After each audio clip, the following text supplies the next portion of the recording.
श्री राजीव रंजन जी। और चर्चा के प्रारंभ से ही ऐसा माहौल बनाने का प्रयास किया जा रहा है कि जैसे यह कोई वक्फ संशोधन विधेयक जो है ये मुस्लिम विरोधी है। और यह आज से नहीं है। जब यह वक्फ संशोधन विधेयक इस सदन में पेश हुआ था, जेपीसी में जाने के पहले, तब से यह नैरेटिव बनाने का प्रयास किया जा रहा है पूरे देश में, और पूरे देश का माहौल खराब किया जा रहा है यह बता के कि यह मुसलमान विरोधी है। कहीं से यह मुसलमान विरोधी नहीं है, कहीं से मुसलमान विरोधी नहीं है। क्या है वक्फ? वक्फ कोई मुस्लिम संस्था है क्या? वक्फ एक तरह का ट्रस्ट है, जो ट्रस्ट मुसलमानों के हक में काम करने के लिए बनाया जाता है। मुस्लिम कोई धार्मिक संस्था नहीं है वक्फ। ऐसा नैरेटिव बनाया जा रहा है जैसे यह कोई मुसलमान, हाँ उस ट्रस्ट को यह हक है, उस ट्रस्ट को यह अधिकार होना चाहिए कि वो मुसलमान समुदाय के हर वर्ग के साथ, चाहे वो महिला हो, पुरुष हो, गरीब हो, अमीर हो, पिछड़े हो, अति पिछड़े हो, सभी वर्ग के लोगों के साथ न्याय करे, जो नहीं हो रहा है। क्या है वक्फ? वक्फ तो एक धार्मिक संस्था नहीं है, विनियामक है और प्रशासनिक निकाय है जो मुसलमानों के हक के लिए काम करती है। आज उसको नैरेटिव बनाया जा रहा है। क्यों नैरेटिव बनाया जा रहा है? आप मोदी जी को कोस रहे हैं। अरे भाई, मोदी जी का चेहरा अगर आपको पसंद नहीं आता है तो मत देखिए मोदी जी की तरफ, उनके अच्छे काम का प्रशंसा करिए, यही काम करिए। लेकिन मोदी जी ने जो आज काम किया 2013 में, जो आपने पाप किया था, उस पाप को समाप्त करके आज मोदी जी ने पारदर्शिता लाने का काम उसमें किया है। आपको क्या दिक्कत हो रहा भाई? हाँ, ये अलग बात है कि आपको मोदी जी पसंद नहीं है तो नहीं है, तो मत रहे, लेकिन देश की जनता मोदी जी को पसंद करती है और इसलिए मोदी जी पारदर्शिता के साथ समाज के हर तबके के लिए काम करने का काम करते हैं। ये पाप आपका है और आपके उस पाप को आज मोदी जी ने आपके चंगुल से, उस गिरोह से निकाल के आम मुसलमानों की तरफ उसको फेंक दिया है उसके काम करने के लिए। तो ये आपको खराब लग रहा है? क्यों खराब लग रहा है भाई? ये खराब लगने की कोई चीज तो है नहीं। आप मुसलमानों के कल्याण के विरोधी हैं क्या? आप मुसलमानों के कल्याण के लिए अगर मोदी जी ने कोई काम किया तो उसकी प्रशंसा करनी चाहिए थी। लेकिन आपको आज क्या है? आज इस देश में दो तरह के लोग इस वक्फ संशोधन विधेयक के खिलाफ हैं। एक वैसे लोग जो अपने वोट के लिए धार्मिक मामलों का इस्तेमाल करते हैं, वो इसके विरोध में हैं और वो इसके विरोध में माहौल खड़ा कर रहे हैं। और दूसरे वैसे लोग हैं जिनका इस पर वक्फ पर कब्जा था, वो अपने कब्जे को चंगुल से जाते हुए देखकर आज इसके विरोध में खड़ा है। क्या है भाई? क्यों विरोध कर रहे हैं भाई? इस संशोधन के विरोध का क्या कारण है? कोई कारण नहीं है। वक्फ का जो पूरा कार्यकलाप है, वक्फ का जो पूरा वर्किंग है, उस वर्किंग में तो कहीं से इस संशोधन में हस्तक्षेप करने का कोई अधिकार नहीं है। लेकिन अगर वक्फ के कार्यकलाप में हम कोई हस्तक्षेप नहीं कर रहे हैं, लेकिन हम वक्फ का जो आमदनी है वह आमदनी सही मामलों में मुसलमानों के लिए खर्च हो, इस पर नजर रखने के लिए हम इसमें संशोधन लेके आए। आपको क्या दिक्कत नजर आ रहा है इसमें? इसलिए कि आपको लग रहा है कि नजर में तो आप चढ़ जाएंगे, नजर में तो आपके चढ़ जाएंगे, अब आपका वो चलेगा नहीं जो गिरोह आपका कब्जा में था। मुसलमानों के हक में काम होगा, बेहतर प्रबंधन होगा, धन के दुरुपयोग को रोका जा सकेगा और सिर्फ उसके कार्यकलाप पर निगरानी रखने का तंत्र विकसित किया जा रहा है। इसमें आपको कोई विरोध का आधार नहीं है। और ये नैरेटिव अगर आप बना रहे हैं पूरे देश में, तो अपने लाभ के लिए, अपने राजनीतिक लाभ के लिए, अपने वोट के लिए आप इसका इस्तेमाल कर रहे हैं।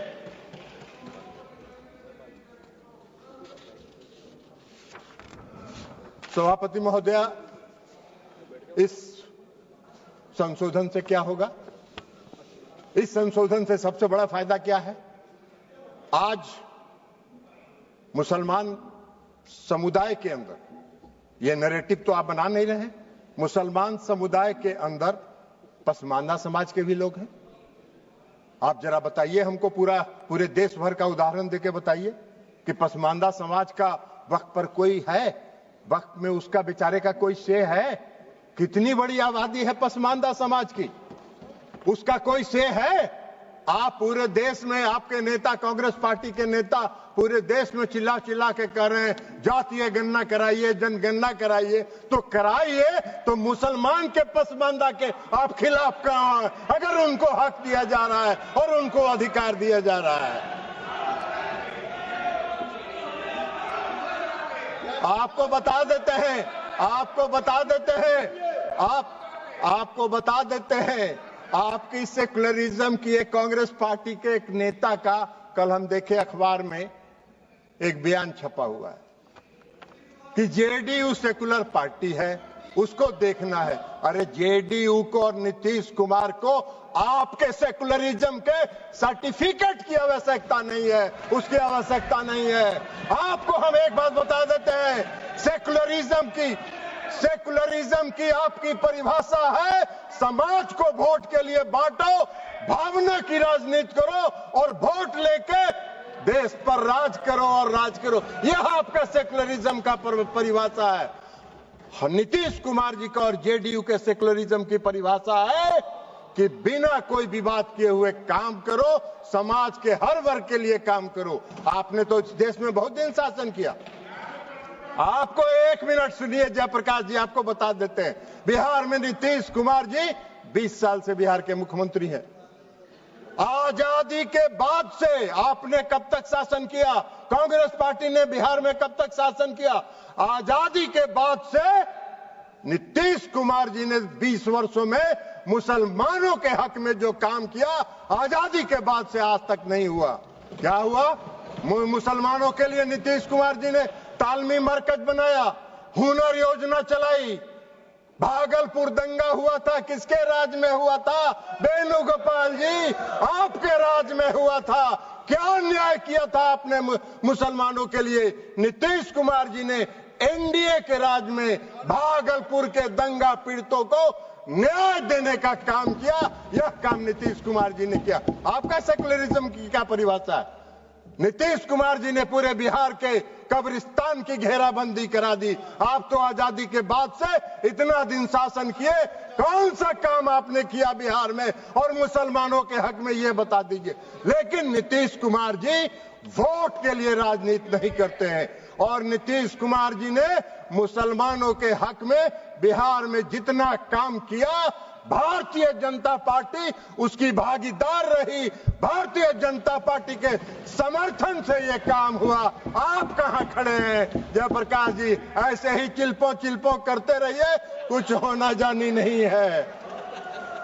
तो इसलिए आज वक्फ संशोधन बिल के माध्यम से मुसलमानों के, पसमानदा समाज के मुसलमानों के लिए, जो पिछड़े वर्ग के मुसलमान हैं, जो गरीब तबके के मुसलमान हैं, जो मुसलमान में भी सबसे निम्न वर्ग के मुसलमान हैं, उनको भी आज न्याय देने का काम हो रहा है। तो आपको चिल्पों बम मचा रहे हैं, आप हल्ला कर रहे हैं, आप नैरेटिव सेट कर रहे हैं, जैसे लगता है कि इस देश में कोई तूफान आने वाला है। अरे तूफान नहीं आने वाला है। इस देश के पसमानदा समाज के मुसलमान कल नरेंद्र मोदी के साथ खड़े होंगे कि इनके शासनकाल में हमको न्याय मिला। आप कहां नजर आइएगा? नैरेटिव सेट करते रहिए। और उसके बाद आप बताइए, महिला सशक्तिकरण की बात करते हैं, बड़ा चिल्लाते हैं महिला सशक्तिकरण के लिए कि महिलाओं को सशक्त करना है, कांग्रेस पार्टी महिलाओं को सशक्त करती है।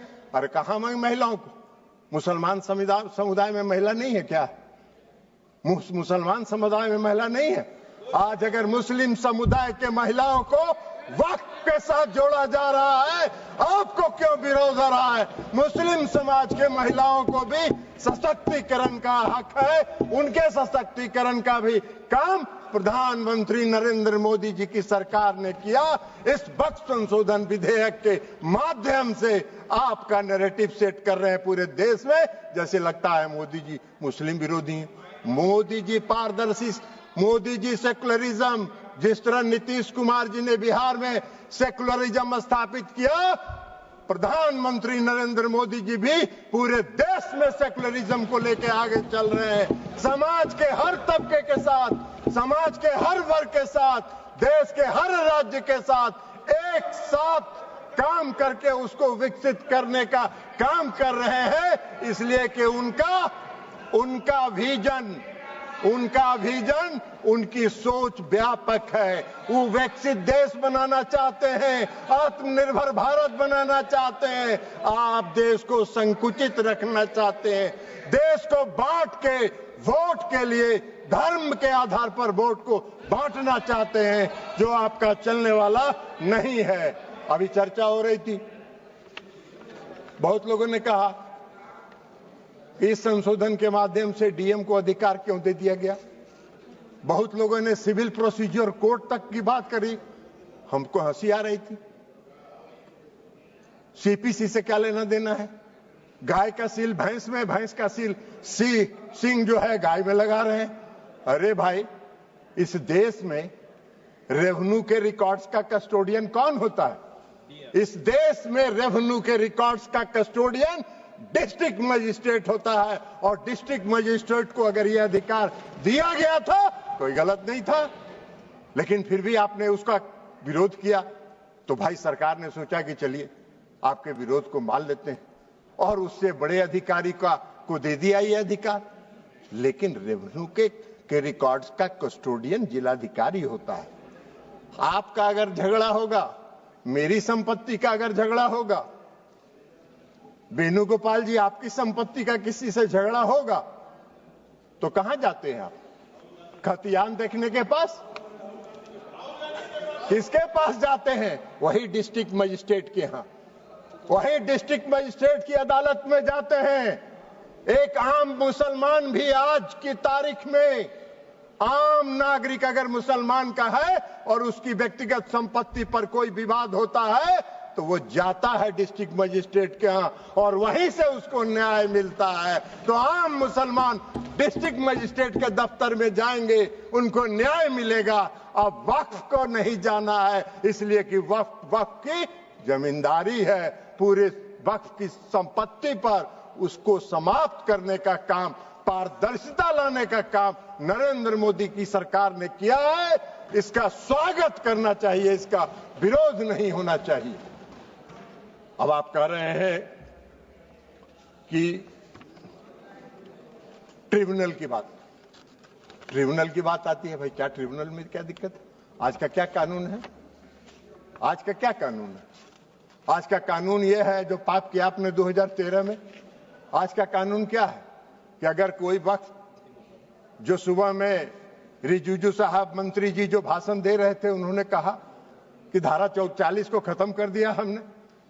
बड़ा बहुत अच्छा धन्यवाद के पात्र हैं किरेन रिजिजू साहब जी। इन्होंने सुप्रीम कोर्ट की बिल्डिंग को, राष्ट्रपति भवन की बिल्डिंग को, लोकसभा की बिल्डिंग को बचा लेने का काम किया, नहीं तो कल कह देता कि ये भी मेरा वक्त का संपत्ति है। भाई आपका कौन सा कानून है इस देश में? इस देश में ऐसा कहीं कानून होता है? कोई प्रजातांत्रिक, हम आजादी के बाद से इतने दिनों से इस देश को चला रहे हैं, कौन सा इस देश में ऐसा कानून है कि वक्फ ने जिस पर रख दिया हाथ, वक्फ की संपत्ति हो गई? अभी सेकुलरिज्म के इनके सहयोगी हैं, जिनके आजकल वेणुगोपाल जी, जिस पार्टी जो है जिसकी पिछलग्गू बनी हुई है, आज उनका भी वायरल हो रहा है। इसी लोकसभा में उनका दिया हुआ भाषण वायरल हो रहा है, जिन्होंने कहा है कि पूरे डाक बंगला चौक को पटना के वक्फ वालों ने कब्जा करके रख लिया है। सख्त कानून बनना चाहिए और उन लोगों को विदा करना चाहिए। तो यही तो आपका है।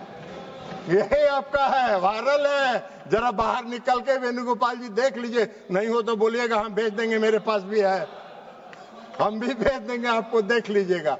तो आप वक्फ की संपत्ति को अगर आज समाप्त कर दिया उस धारा को, तो बड़ा बढ़िया काम किया। हम धन्यवाद देते हैं रिजिजू साहब के, जिन्होंने इस देश को बचा लिया और इस देश के कई लोगों को इस शिकंजे में फंसने से बचा लेने का काम इन्होंने किया है, इसलिए हम उनको धन्यवाद देते हैं।